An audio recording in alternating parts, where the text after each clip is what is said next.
अगर आपने इस वीडियो पर क्लिक किया है तो चांसेस हैं कि आप एक ग्राफिक डिज़ाइनर हैं, आप एक लैपटॉप या पीसी बाय करना चाहते हैं, लेकिन आपको उनकी सिलेक्शन में मुश्किल पेश आ रही है।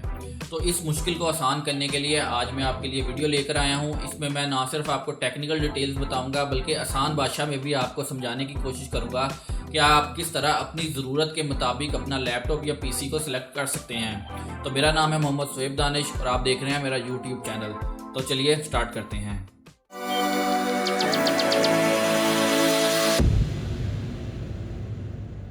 तो सबसे पहले बात करते हैं बजट की। देखें, मैं आपको कुछ भी बताता जाऊं कि आप फलाना सीपीयू ले लें, फलाना ग्राफिक्स कार्ड ले लें, लेकिन अगर आपका उतना बजट ही ना हुआ तो यह पूरी वीडियो आपके लिए बेमकसद हो जाएगी। इसलिए सबसे पहले आपने इस चीज़ को मद्देनज़र रखना है कि आपका बजट कितना है और आपका यूज़ कितना है। और इस वीडियो में जिन दो सॉफ्टवेयर्स को जहन में रखकर मैं आपको स्पेसिफिकेशंस बताऊंगा वो एडोब इलस्ट्रेटर और एडोब फोटोशॉप हैं। अगर आपका यूज़ इन दोनों के मुतल्लक है तो ये वीडियो आपके लिए है। इसके अलावा नंबर 2 पे बात आती है, हो सकता है आपके पास पहले से ही एक पीसी या लैपटॉप मौजूद हो, तो इसकी पॉसिबिलिटी है कि जो आपका करंट लैपटॉप या सीपीयू मौजूद है आप उसी में कुछ अपग्रेड करके आप उसको इस काबिल कर लें कि आप उस पर सॉफ्टवेयर को रन कर सकें और इसलिए आपको अलग से नया पीसी या लैपटॉप बाय करने की ज़रूरत ही ना पड़े। इसलिए आपने इन चीज़ों को भी जहन में रखना है। इसके बाद बात करते हैं कि पीसी लेना चाहिए या लैपटॉप। देखें, ये टोटली आप पर डिपेंड करता है। अगर आप एक जगह टिक कर काम करते हैं तो आपके लिए पीसी बेस्ट रहेगा, लेकिन अगर आप मोबिलिटी चाहते हैं कि जैसे आज आपने इस रूम में बैठ के काम करना है तो अगले दिन किसी और रूम में, आज आपने घर पे बैठ के काम करना है तो अगले दिन आपने कॉलेज में, यूनिवर्सिटी में या कहीं आप बाहर गए हैं तो वहाँ बैठ के काम करना है, तो इस सूरत में आपको लैपटॉप बेहतर रहेगा। लेकिन पीसी में एक चीज़ आपने ये भी मद्देनज़र रखनी है कि हम पाकिस्तान में रहते हैं और यहाँ पर इलेक्ट्रिसिटी के इश्यूज मौजूद हैं। बिजली जाएगी, आपका कंप्यूटर बंद होगा और आपका काम ज़ाया होने का खदशा होगा।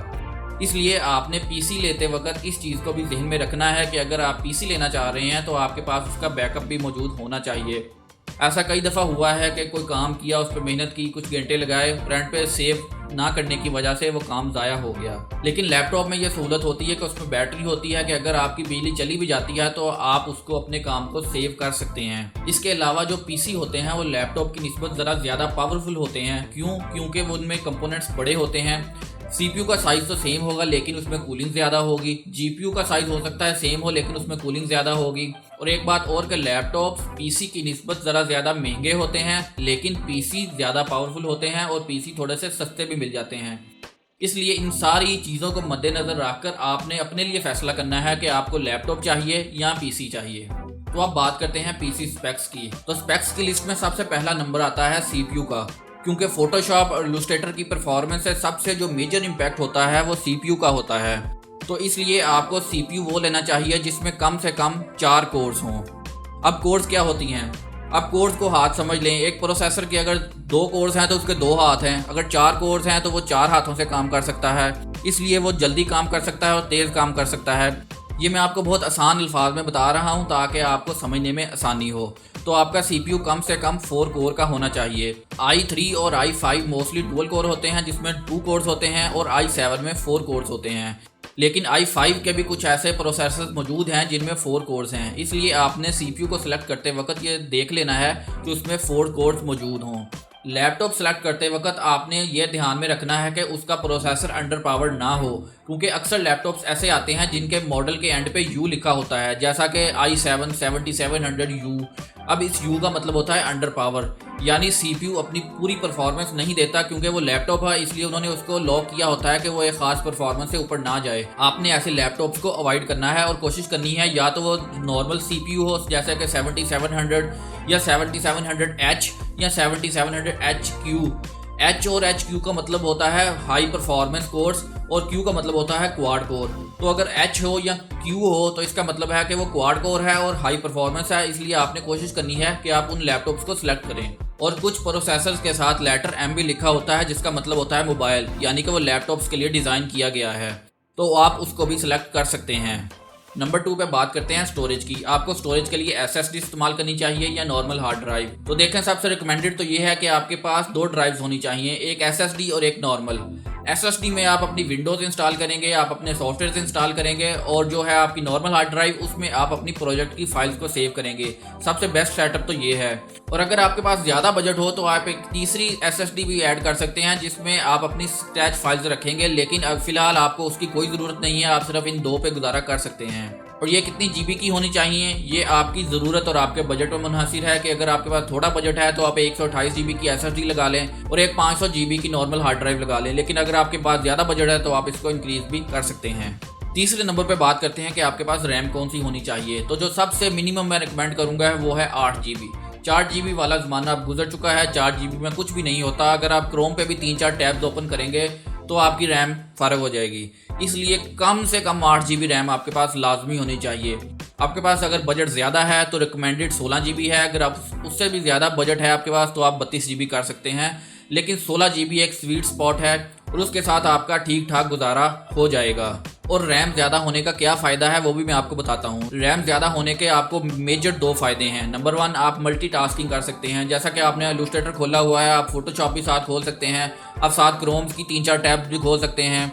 इस तरह आप मल्टीटास्किंग कर सकते हैं, आप सारे सॉफ्टवेयर को एक साथ इस्तेमाल कर सकते हैं। अगर आपकी रैम ज़्यादा नहीं होगी तो हो सकता है आपको एक सॉफ्टवेयर यूज़ करने के लिए दूसरा बंद करना पड़े, फिर दूसरा इस्तेमाल करने के लिए पहला बंद करना पड़े, तो इस तरह आपको स्विचिंग करनी पड़ेगी। तो इसका जो दूसरा फ़ायदा है वो हमारे अगले कंपोनेंट यानी ग्राफिक्स कार्ड के साथ मुत्तसिल है। जब हमारे कंप्यूटर में अलग से ग्राफिक्स कार्ड नहीं लगा हुआ होता है तो हमारा जो CPU है वो रैम की ही स्टोरेज को इस्तेमाल करता है, वो रैम की ही मेमोरी को डिस्प्ले दिखाने के लिए इस्तेमाल करता है। इसलिए अगर आपके पास रैम कम होगी तो वो जो डिस्प्ले वाला काम है और जो सॉफ्टवेयर है वो ज़्यादा रैम यूज़ करेंगे तो आपका क्रैश करेगा या आपका काम सही तरह से नहीं होगा।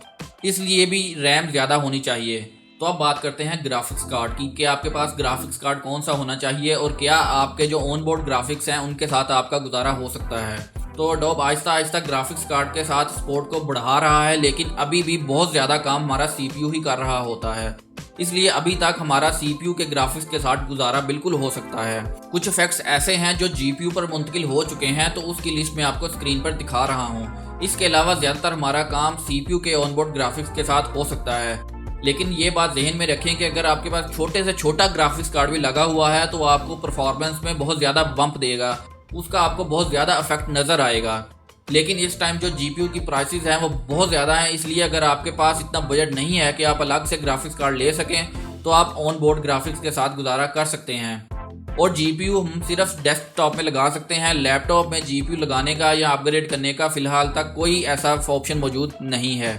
तो इन समरी अगर आपके पास अलग से ग्राफिक्स कार्ड लेने का बजट मौजूद नहीं है तो आप इंटेल के ऑन बोर्ड ग्राफिक्स के साथ बिल्कुल काम कर सकते हैं। लेकिन अगर आप कोई भी GPU छोटे से छोटा भी अफोर्ड कर सकते हैं तो वो लाजमी लगवाएं, उसके ज़रिए आपको बहुत ज़्यादा परफॉर्मेंस का बूस्ट मिलेगा। तो अब हम बात करते हैं हमारे आखिरी कंपोनेंट की और वो है हमारी स्क्रीन। बहुत ज़्यादा लोग स्क्रीन वाले ऑप्शन को बिल्कुल ही छोड़ जाते हैं, इस पर बिल्कुल तवज्जो नहीं देते, जबकि ये भी बहुत ज़्यादा इंपॉर्टेंट है कि आपको LCD लेनी चाहिए या LED, IPS पैनल होना चाहिए या TN पैनल। तो देखें, आपने TN पैनल को बिल्कुल अवॉइड करना है, LCD को अवॉइड करना है, क्योंकि उनके व्यूइंग एंगल बिल्कुल सही नहीं होते। यानी अगर आप लैपटॉप के बिल्कुल सामने बैठे हैं तो आपको सही नज़र आएगा, थोड़ा सा साइड पे होंगे तो आपका वो व्यूइंग एंगल वो आपको बिल्कुल ब्लरी सा या अजीब सा नज़र आना शुरू हो जाएगा और आपको सही तरह वहाँ पर काम नहीं होगा। तो इसलिए हमने प्रेफर करना है कि हम LED लें और उसमें भी IPS पैनल लें। अब इसमें बहुत ज़्यादा चीज़ें आती हैं जिनमें दो मेन हैं, एडोब RGB और sRGB।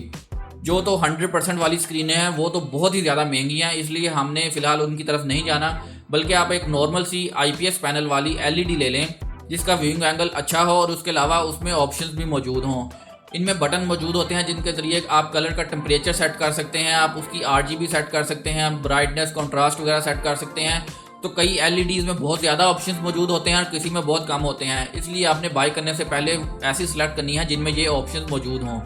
क्योंकि हो सकता है जब आपके पास अगर LED अच्छी क्वालिटी की नहीं हो, आपने वो जो डिज़ाइन कोई बनाया है वो आपके पास और तरह का लग रहा हो, लेकिन आप क्लाइंट को भेजें तो उसके पास वो जाके वो उसको पसंद ना आए या उसका वो रिक्वायर्ड कलर ना हो, आपको बिल्कुल ठीक नज़र आ रहा हो, तो यहाँ पर LED बहुत ज़्यादा इंपॉर्टेंट है। और इसके अलावा लैपटॉप्स में स्क्रीन साइज़ भी मैटर करता है। वो आपने कोशिश करनी है 13 या 14 इंच वाला स्क्रीन लैपटॉप्स ना लें, बल्कि एक जो स्टैंडर्ड साइज़ होता है 15.6 इंच वाला या उससे बड़ा अगर आपको बजट में आता है तो आप वो बाई करें। तो इन समरी आपने IPS पैनल लेना है और इसके अलावा LED बाई करनी है जिसमें ऑप्शंस अच्छे मौजूद हों। ये आपको नॉर्मली मार्केट में ब्रांडेड वाली मिल जाती हैं, आपको इसके लिए कोई स्पेशल खर्चा करने की या न्यू बाय करने की ज़रूरत नहीं है। अगर मैं पूरी वीडियो की एक समरी करूं तो आपने कम से कम 4 कोर वाला CPU लेना है, कम से कम 8 GB वाली रैम लेनी है। ग्राफिक्स कार्ड अगर आपके बजट में छोटा सा भी आता है तो ले लें, अगर नहीं आता तो उसके बगैर भी गुजारा हो सकता है। इसके अलावा स्टोरेज के लिए आपने एक SSD लेनी है जिसमें आप अपना विंडोज़ करेंगे और सॉफ्टवेयर करेंगे, और एक नॉर्मल हार्ड ड्राइव होनी चाहिए जिसमें आप प्रोजेक्ट की फाइल्स को रखेंगे। इसके अलावा स्क्रीन हमने LED IPS पैनल वाली बाय करनी है जिसमें अच्छे कलर्स मौजूद हों। पूरी वीडियो देखने के बाद भी अगर आपका कोई भी सवाल है तो आप मुझसे मेरे फेसबुक पेज पर रब्ता कर सकते हैं। मैं नॉर्मली 1 घंटे के अंदर अंदर सबको रिप्लाई देता हूं। मुझे बहुत ज़्यादा मैसेजेस आते हैं भी हैं और मैं उनके रिप्लाईज भी करता हूं। तो अगर आपका अभी भी कोई क्वेश्चन है तो आप मुझसे मेरे पेज पर रब्ता कर सकते हैं, मैं आपको भी ज़रूर हेल्प करने की कोशिश करूंगा। वीडियो पसंद आई तो लाइक ज़रूर कीजिएगा और सब्सक्राइब करके बेल आइकन भी दबा दें ताकि आपको अगली वीडियोज़ के नोटिफिकेशन मिलते रहें। मैं PC के रिलेटेड और भी कॉन्टेंट पर काम कर रहा हूँ, बहुत जल्द आपको वो कॉन्टेंट भी देखने को मिलेगा। तो दुआओं में याद रखिएगा। मैं हूँ शुएब दानिश, मिलते हैं किसी नेक्स्ट वीडियो में। टिल देन अल्लाह हाफिज़।